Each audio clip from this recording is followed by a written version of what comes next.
Assalamualaikum warahmatullahi wabarakatuh. Perkenalkan, nama saya Nazifatul Afifah, panggilan Zifa. Pada hari ini saya akan menjelaskan terkait learning journey core value ASN berakhlak yang berfokus kepada nilai kolaboratif. Pembelajaran ini sudah disampaikan sebelumnya oleh Bapak Arwin Baso via Zoom sebagai bagian dari Latsar CPNS ATR BPN Agenda 2. Oke, sebelumnya kita bahas terlebih dahulu pengertian dari kolaboratif. Nah, kolaboratif itu apa sih? Kolaboratif adalah kemampuan kita dalam bekerja sama dengan berbagai pihak yang tujuannya adalah untuk mencapai tujuan yang sama. Nah, kenapa kita harus berkolaborasi atau harus kolaboratif? Yang pertama, adanya kompleksitas permasalahan publik, masalah sosial, ekonomi, dan lingkungan itu tuh tidak bisa diselesaikan oleh satu instansi saja. Jadi kita butuh melakukan kolaborasi dengan instansi lain. Yang kedua, adanya tuntutan era disrupsi, artinya perubahan yang cepat diakibatkan oleh teknologi, globalisasi, dan juga kebutuhan masyarakat memaksa organisasi-organisasi untuk bekerja sama. Yang ketiga, adanya keterbatasan sumber daya manusia,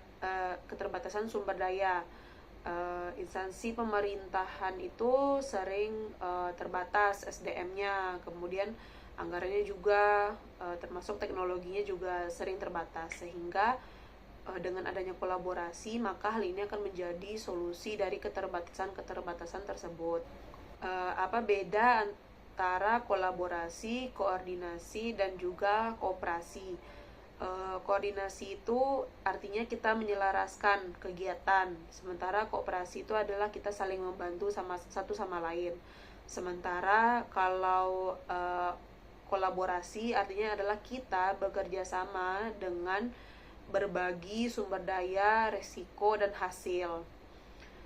Karakter kolaborasi yang efektif itu adalah kita saling percaya, kita harus berkomunikasi dengan terbuka, kemudian kita memiliki tujuan yang sama, dan juga kita harus ada pembagian peran dan adanya akuntabilitas dalam kolaborasi tersebut.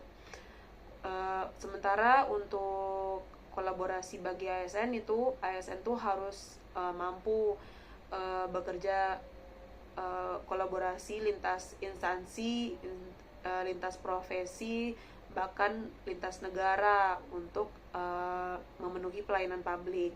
Untuk panduan dari berperilaku kolaboratif itu dari tingkat individu, yang pertama kita harus mau bekerja sama, kemudian kita terbuka dengan ide-ide atau gagasan dari orang lain, kemudian kita menghargai semua perbedaan, kita tidak egois, kita berbagi informasi, dan kita berbagi pengetahuan.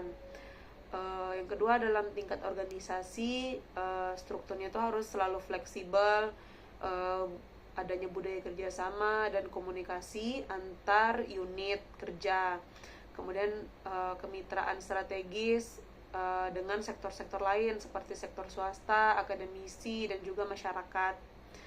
Keterampilan utama dari kolaborasi ini adalah kita harus selalu mendengarkan dengan aktif, kita juga harus selalu berempati, kita harus paham negosiasi, kita bisa memanage konflik, dan adanya kepemimpinan yang partisipatif dalam kolaborasi tersebut.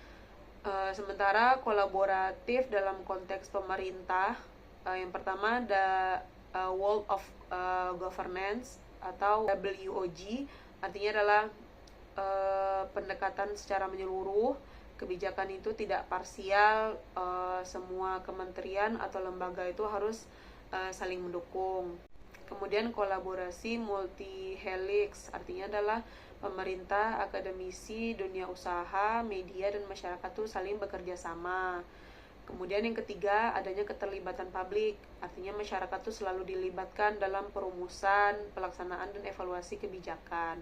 Sekian learning journey dapat saya sampaikan pada hari ini. Terima kasih sudah mendengarkan. Maaf apabila banyak terdapat kesalahan.